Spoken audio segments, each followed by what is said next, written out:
नमस्कार। आज की सबसे बड़ी खबर भारत के रक्षा क्षेत्र से आ रही है। रक्षा अनुसंधान और विकास संगठन यानी डीआरडीओ ने देश में ही एक हाई थ्रस्ट लड़ाकू जेट इंजन विकसित करने के लिए एक बहुत ही ऐतिहासिक कार्यक्रम की शुरुआत की है।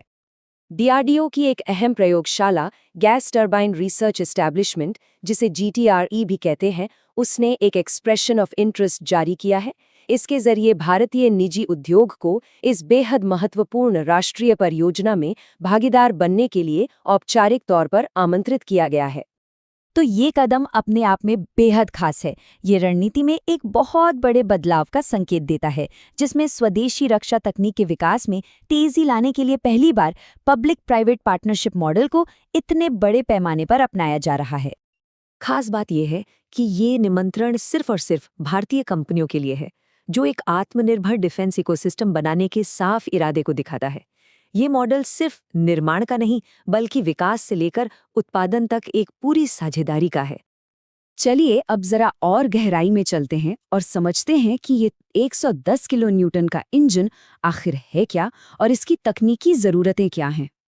देखिए, सीधे शब्दों में कहें तो 110 किलो न्यूटन का स्पेसिफिकेशन इस इंजन को उस हाई परफॉर्मेंस कैटेगरी में रखता है जिसकी ज़रूरत अगली पीढ़ी के लड़ाकू जेट विमानों को होती है। मतलब जो भी प्राइवेट कंपनी चुनी जाएगी, उसकी भूमिका सिर्फ पुर्जे बनाने तक ही सीमित नहीं होगी।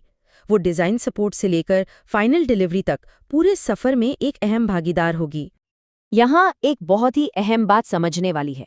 भले ही प्राइवेट सेक्टर इंजन का निर्माण करेगा, लेकिन इसकी जो कोर इंटेलेक्चुअल प्रॉपर्टी है यानी आईपी, वो भारत सरकार के पास ही रहेगी। और तो और निर्यात से जुड़े सभी फैसलों समेत पूरा रणनीतिक कंट्रोल पूरी तरह से सरकार के ही हाथों में होगा। अब सवाल उठता है कि इस पहल की जरूरत क्यों पड़ी। असल में ये एक बहुत पुरानी और बड़ी रणनीतिक कमजोरी को दूर करने की एक सीधी कोशिश है।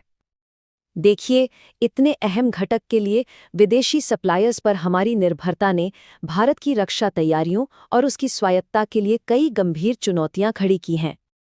ये जो तुलना है, ये पूरी कहानी बयां करती है। एक तरफ है आयातित इंजन, जिसमें सप्लाई चेन में रुकावट का खतरा है, भू राजनीतिक दबाव का डर है, और दूसरी तरफ है स्वदेशी इंजन, जो हमें एक सुरक्षित सप्लाई चेन और रणनीतिक आज़ादी देता है। और ये सिर्फ एक आशंका नहीं है, अतीत में हमने ऐसा होते देखा है।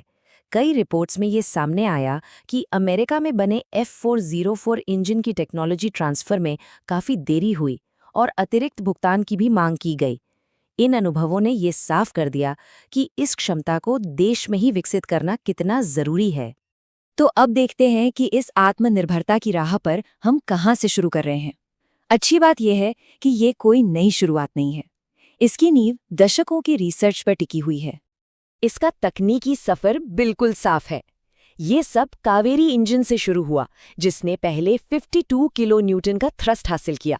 फिर इसमें आफ्टर बर्नर लगाकर वेट थ्रस्ट को करीब 80 किलो न्यूटन तक पहुंचाया गया, और अब इसी कावेरी प्रोग्राम से मिली तकनीक और अनुभव का इस्तेमाल करके ये 110 किलो न्यूटन का महत्वाकांक्षी इंजन बनाया जाएगा। ये चार्ट हमारी महत्वाकांक्षा के स्तर को साफ दिखाता है। कावेरी का जो डेरिवेटिव था, वो पहले ही अमेरिकी F404 इंजन के प्रदर्शन के काफी करीब पहुंच चुका था, और अब जो नया लक्ष्य है, वो वाकई एक बहुत बड़ी छलांग है। इस प्रोजेक्ट के लिए एक टाइमलाइन भी तय की गई है, जो काफी महत्वाकांक्षी लेकिन यथार्थवादी लगती है। लक्ष्य है कि 2029 के अंत तक ग्राउंड टेस्टिंग पूरी हो जाए और 2032-33 तक सर्टिफिकेशन और प्रोडक्शन का काम शुरू हो सके।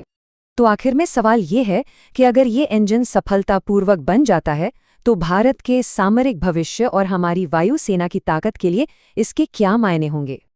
इसके मायने बहुत गहरे और दूरगामी हैं। ये न सिर्फ हमारे भविष्य के लड़ाकू विमानों को ताकत देगा, बल्कि जेट इंजन जैसी क्रिटिकल टेक्नोलॉजी के लिए हमारी विदेशी निर्भरता को भी हमेशा के लिए खत्म कर देगा।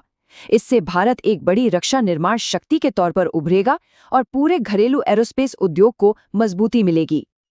अंत में ये समझना जरूरी है कि ये पहल सिर्फ एक इंजन बनाने की नहीं है, ये राष्ट्रीय सुरक्षा और रक्षा स्वायत्तता का एक मजबूत स्तंभ बनाने की है।